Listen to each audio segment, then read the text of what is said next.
Friends, आपके अपने channel crazy teacher में आपका बहुत बहुत स्वागत है।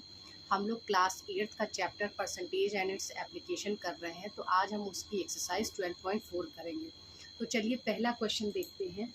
ये एक्सरसाइज बेसिकली जो है वो जीएसटी पर बेस्ड है, और जीएसटी के बारे में मैंने पहले भी आपको बताया है कि जो सामान हम दुकानदार से ख़रीदते हैं उस सामान के ऊपर जो भी वो एक्स्ट्रा लेता है हमसे, वो जीएसटी होता है। जैसे कि अगर मान लीजिए 50 रुपये का सामान है लेकिन वो हमसे 55 रुपये ले रहा है, तो जो 5 रुपये वो हमसे ज़्यादा ले रहा है वो हमारा जीएसटी है, जो वो गवर्नमेंट को स्टेट लेवल पे गवर्नमेंट को या फिर आपके सेंट्रल गवर्नमेंट को पे करता है। तो वो जीएसटी भी हमसे ही लेता है। तो इसमें भी जीएसटी ही बेस्ड क्वेश्चन है। तो चलिए करते हैं। Find the buying price of each of the following when 5% GST is added on the purchase of it. एक टॉवेल इन्होंने कहा है 50 रुपये का है, और एक रिफाइंड की बात कर रहे हैं, 5 केजी रिफाइंड की बात कर रहे हैं, और उस पर कह रहे हैं कि अगर 5% जीएसटी ऐड कर दिया जाए तो उसका बाइंग प्राइस, यानी जब हम दुकान से वो चीज़ खरीदने जाएंगे तो दुकानदार उसमें कितना जीएसटी 5% जीएसटी जोड़ेगा, तो वो सामान हमें कितने का पड़ेगा ये हमें बताना है। तो इसके पहले पार्ट में क्या कह रहा है कि अ टॉवेल ऑफ ₹50 और ₹50, तो इसके ऊपर हमें 5% इसका जीएसटी निकाल के इसका हमें बाइंग या परचेज प्राइस बताना है। अच्छा, क्या हो गया कि सीपी हमारा क्या हो गया, ₹50, कॉस्ट प्राइस ₹50 हो गया। इसके ऊपर कह रहा है कि अगर 5% जीएसटी लग गया तो टोटल बाइंग प्राइस इसका क्या होगा। तो सबसे पहले जो है हम जीएसटी कितना लगेगा, 50 × 5/100 करेंगे हम। तो 52 ज़ा 100 और 2 को 5 से डिवाइड करेंगे तो 2.50 रुपीज़ आएगा। तो ₹2.50, यानी अगर 50 रुपये की टॉवेल है तो उसके ऊपर हमें ₹2.50 जीएसटी देना होगा। तो हमारा परचेज प्राइस या बाइंग प्राइस क्या हो जाएगा,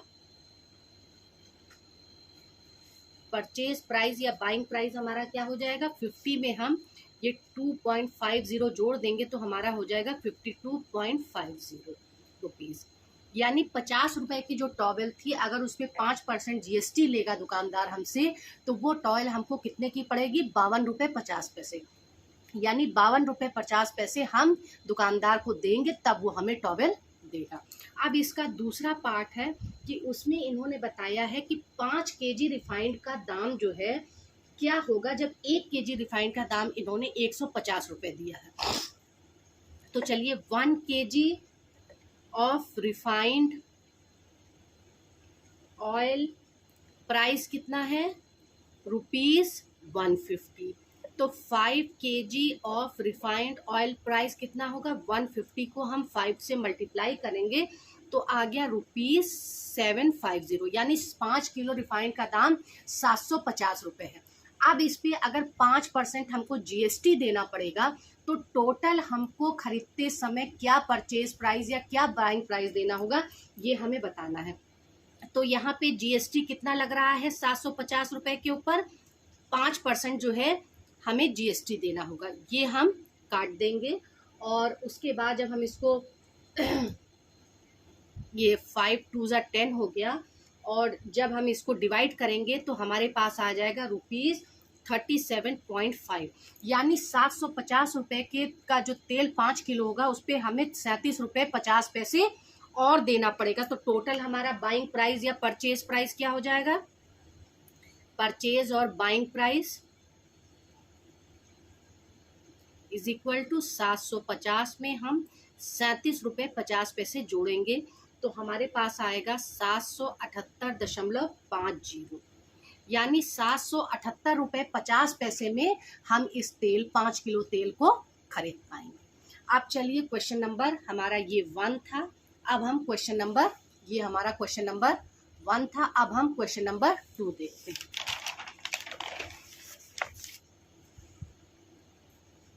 है क्वेश्चन नंबर 2। क्वेश्चन नंबर 2 में क्या कह रहा है, if 8% GST is included in the price, find the original price.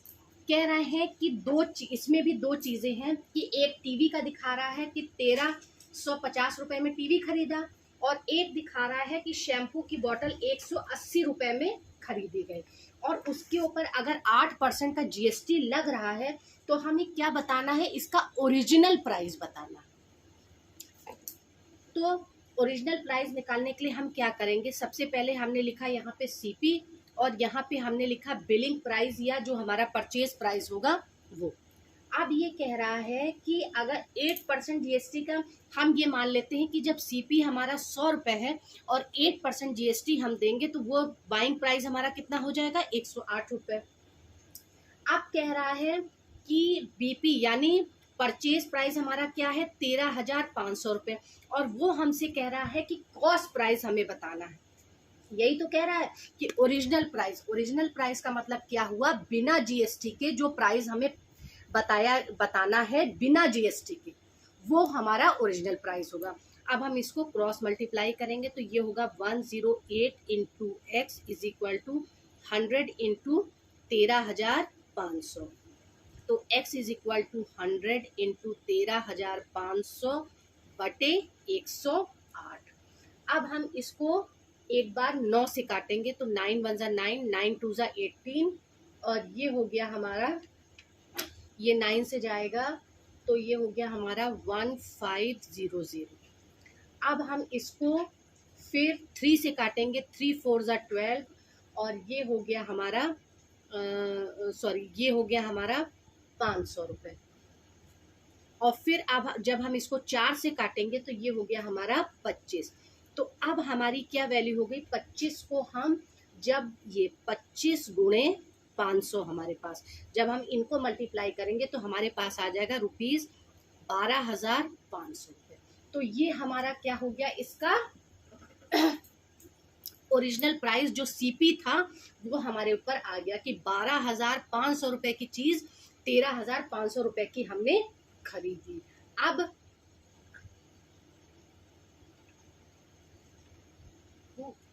हम सेकेंड पार्ट देखते हैं इसका, ये तो फर्स्ट पार्ट हो गया। अब हम इसका सेकेंड पार्ट देखते हैं। सेकेंड पार्ट में कह रहा, a shampoo bottle bought rupees 180। एक शैम्पू की बोतल थी जो हमने 180 रुपए में खरीदी। तो चलिए इसके लिए क्या होगा कि हम फिर वही करेंगे, सीपी और बिलिंग प्राइस।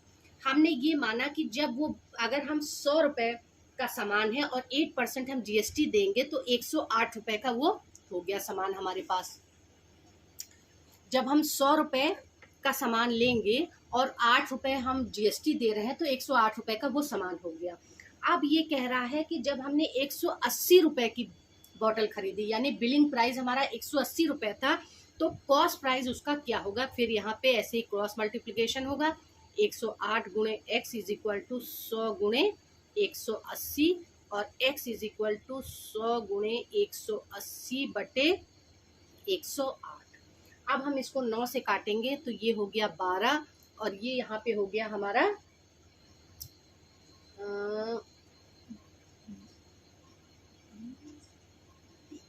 20 हो गया। अब यहाँ पे हम इसको 3 से काट रहे हैं, 4 से काटेंगे तो ये 4 हो गया, और ये यहाँ पे हो गया 5। और अब हम इसको 100 को 3 आएगा ना, 4 3 जा 12 और 4 5 जा 15। तो अब यहाँ पे क्या हो गया कि ये 500 बटे 3 हो गया, और जब हम इसको डिवाइड करेंगे तो x की वैल्यू हमारे पास आएगी 166.666, और जब हम इसको राउंड ऑफ करेंगे तो 166.67 रुपीज हो। तो यानी उसका जो सेलिंग प्राइस था वो 166 रुपए था, और जब 8% जीएसटी लगा तब वो हमें बोतल 180 रुपए की मिली। तो ये चीज़ जो है, यही चीज़ हमको कैलकुलेट करके बताना था, जो हमने यहाँ पे बताया। और हमने कैसे कैलकुलेट किया कि 100 रुपए का सामान था, 8% जीएसटी लगा तो वो 108 रुपये हुआ, ये हम मान के चले। और फिर हमने कहा कि ये 180 रुपये का अगर सामान है तो उसका सीपी क्या होगा, और इस तरह से हमने उसको कैलकुलेट कर लिया। अब चलिए हम लोग क्वेश्चन नंबर 3 देखते हैं। क्वेश्चन नंबर 3 कह रहा, उत्कर्ष बॉट एन एसी ऑफ ₹34,992। उत्कर्ष ने एक एसी 34,992 रुपए में खरीदा। इंक्लूडिंग अ जीएसटी ऑफ 8%, और उसके इस प्राइस पे जीएसटी जो है वो 8% जुड़ा हुआ है। Find the price of AC before GST was added, यानी हमको उसका सीपी बताना है। ये कह रहा है find the price of AC before GST was added, GST के ऐड होने के पहले का हमें दाम बताना है, यानी कि हमें उसका कॉस्ट प्राइस बताना है। तो चलिए फिर इसको हम करते हैं। तो चलिए इसको करने के लिए हम क्या करेंगे, हमको इसमें भी सीपी बताना है। तो हम यहाँ पे सीपी और बिलिंग प्राइस लिख लेंगे, और हम ये मान लेंगे कि अगर 100 रुपये हमारा सीपी है और 8% को जीएसटी दे रहा है, तो बिलिंग प्राइस हमारा कितना होगा, 108 रुपये। जब 34,992 रुपये वो दे रहा है, तो सीपी यानी जीएसटी के पहले का उसका प्राइस क्या होगा, इसको हम कैलकुलेट करते हैं। x into 108 is equal to 34992 into 100, और x is equal to 34992 into 100 upon 108। और हम इसको पहले कैसे काट रहे हैं, 9 से काटेंगे, तो ये हुआ 12, और ये यहाँ पे आया हमारा 3888 हुआ। और अब हम इसको किससे काटेंगे, 12 से काटेंगे, तो ये हो गया हमारा 324, और x is equal to 324 into 100, तो x की वैल्यू आ गई 32400, इकाई दहाई सैकड़ा हजार 10,000, 32,400 रुपये। यानी जो इसका सीपी यानी 8% जीएसटी लगने से पहले उसका प्राइस 32,400 था, और जब 32,400 पे दुकानदार ने 8% जीएसटी लगा दिया, तो उसका प्राइस हो गया 34,992 रुपये। तो जीएसटी से पहले का प्राइस हमें बताना था, वो हमने कैलकुलेट कर लिया। Thank you. बाकी के क्वेश्चन हम नेक्स्ट वीडियो में करेंगे।